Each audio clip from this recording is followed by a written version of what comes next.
Okay, we're going to take a look at an article that was written recently and analyze what's good about it from a writing perspective.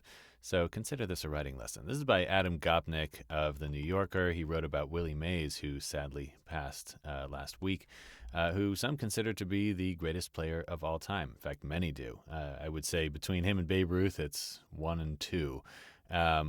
Everybody knows Babe Ruth. If you're not a baseball fan and maybe you weren't around back then, maybe you hadn't heard of Willie Mays, but this was you should have, because he was one of the best ever, especially from an all-around game. So here we have everyone has seen it.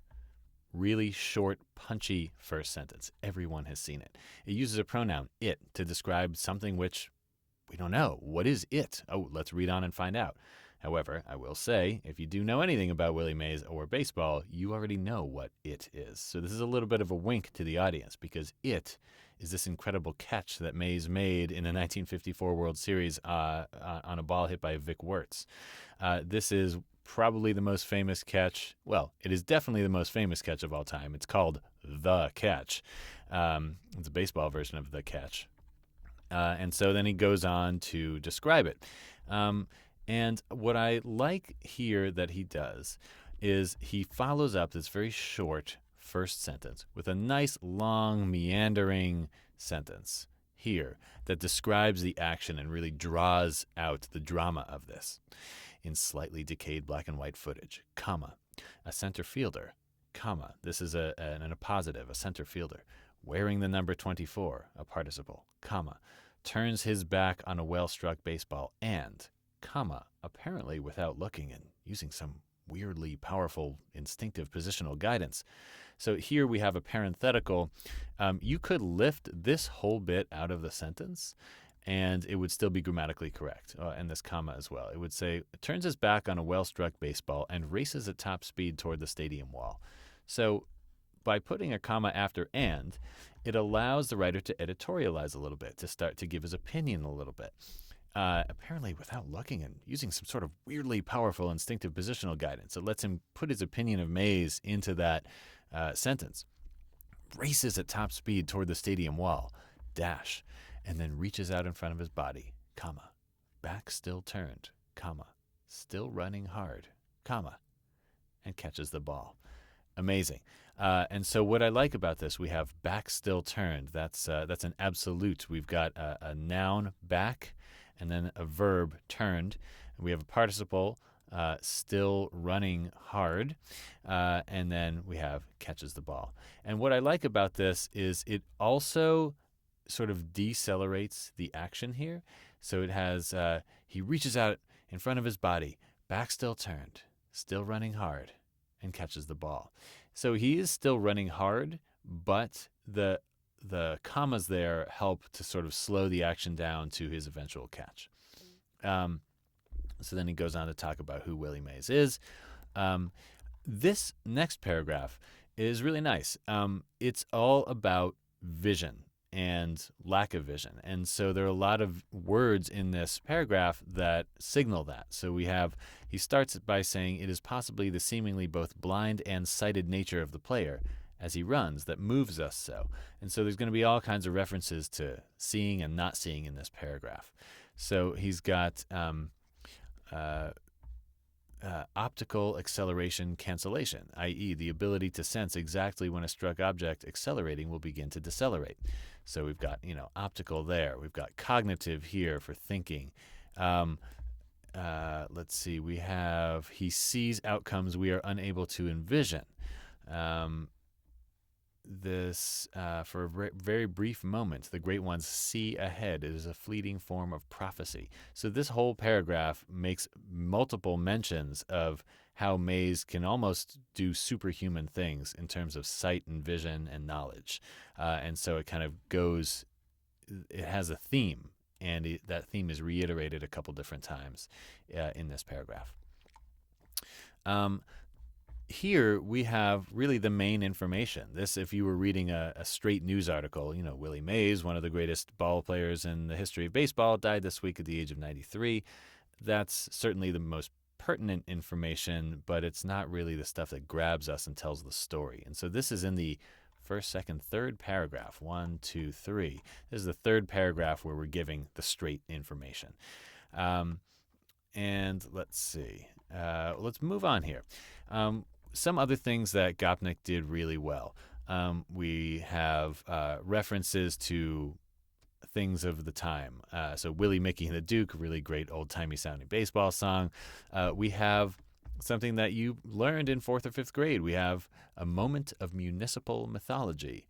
If you identified that as alliteration, you are correct. And it's not too many alliterative words or phrases in a row. It's just a short little musical interlude that kind of makes it really interesting to listen to. So, a moment of municipal mythology. Then 3 gods, each with a role to play. 3 gods is a metaphor. He's talking about Duke Snider, Willie Mays, and Mickey Mantle. They are not actual gods. They are humans, but by anointing them as gods in his writing, it shows what they meant to New York City and what they meant to baseball fans and to America at the time. He then goes on to describe these players even more, and he uses these 2-word phrases, an adjective and a noun, that also serve as a metaphor for the players. So let me show you. Mantle was the voluble hayseed from Oklahoma. So the voluble hayseed, that's a metaphor because he's not actually a hayseed, but it describes who he is in a really concise space. Then he has Snider as a silent cipher. So again, he is not actually a cipher, but it's a metaphor describing basically who he was. And then Mays, we have the happy warrior. Now, I feel like Gopnik could have done a better job than using happy. That's certainly way less of an impressive word than voluble or silent. Well, silent is kind of basic too, but it works really well with cipher. Happy warrior does sound like a little bit of a letdown after voluble hayseed and silent cipher. However, this is one of those hallmarks of who Willie Mays was. He was happy. He lit up the room when he was there. He had a really engaging personality, and everybody loved being around him. He was just a really nice extroverted guy who,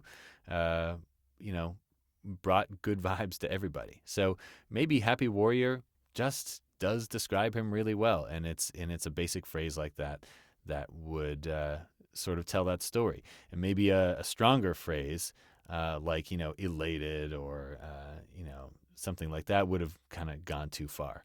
So I don't know. I might have picked a different phrase here. I'd have to sit down and puzzle it out. But you see these 2-word metaphors. Silent cipher, voluble hayseed, happy warrior, as descriptors, as metaphorical descriptors of these 3 players. And let's see. There's another thing that Gopnik does here. He talks about Jackie Robinson, and there's a really nice thing that he does with this sentence. So he says, in memory, it is Jackie Robinson, Mage's courageous predecessor, who bore the brunt of that fight for what was depicted for years as bold individual self-assertion, but which was really a long overdue claim of minimal civil rights. By taking the phrase minimal civil rights and making it the final phrase of the sentence, the literal last words of the sentence, it lets that information sink in a little more as the reader pauses at the period. When you think of Jackie Robinson, you think of 2 things, civil rights and baseball. And so by letting those words go last in the sentence, they give them greater importance. The other thing that Gopnik does here is he uses this little delayed parenthetical here again.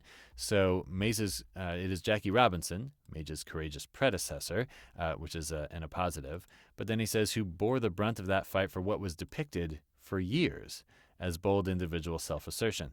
So it stresses for years by making you pause both before and after that phrase. If he had done it differently, if he had seen who bore the brunt, who for years bore the brunt of that fight for what was depicted as bold individual self-assertion, that makes the second half of that sentence a little long and rambly. And so because the sentence is so long, he's putting for years kind of right in the middle of that sentence to let you slow down a little bit and emphasize that it was depicted for years that way. if he had put it here, it would have said that he bore the brunt for years, which he did. But what he's trying to emphasize that was the depiction, is the long-running depiction of individual self-assertion. So it emphasizes what he's trying to emphasize. It also allows you to slow down and in the middle of the sentence so that information can sink in. So let's see. There's some more great stories about Mays. You should really read this whole article. It's fantastic. Let's take a look at anything else really good about this in terms of writing. He uses a fog of nostalgia shrouds everything we recall. This is great. I mean, it's a little cliche, like fog is always shrouding, and anything shrouded is usually shrouded in fog. But it's not distracting. I think it's good writing. And let's see.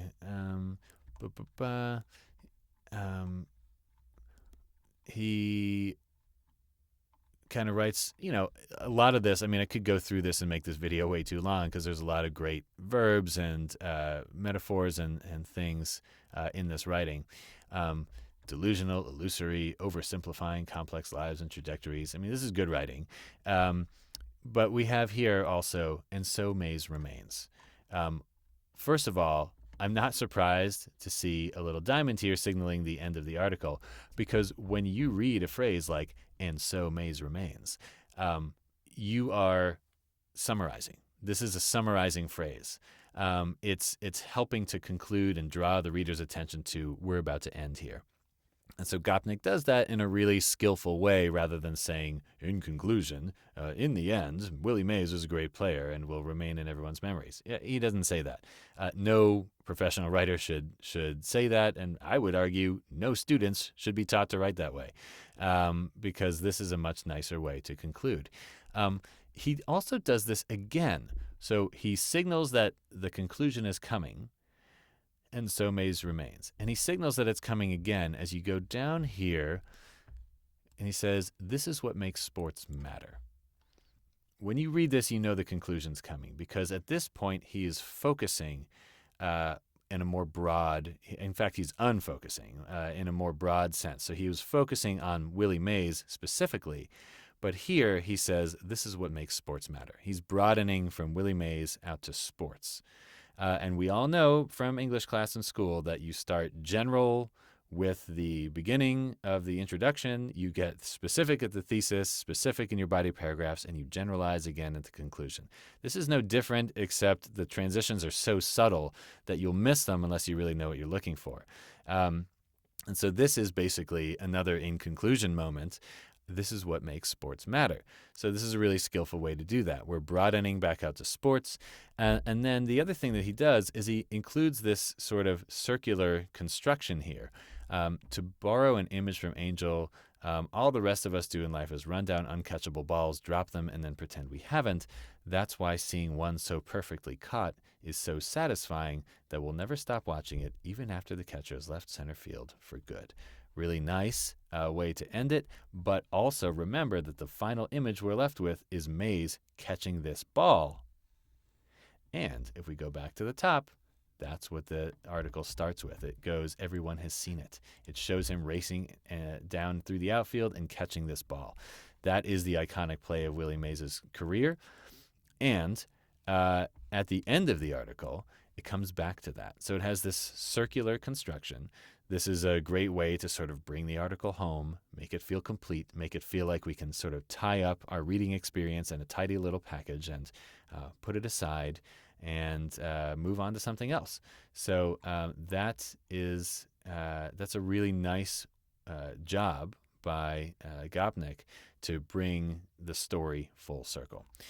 So that's basically my analysis of this article. It's really, really well written.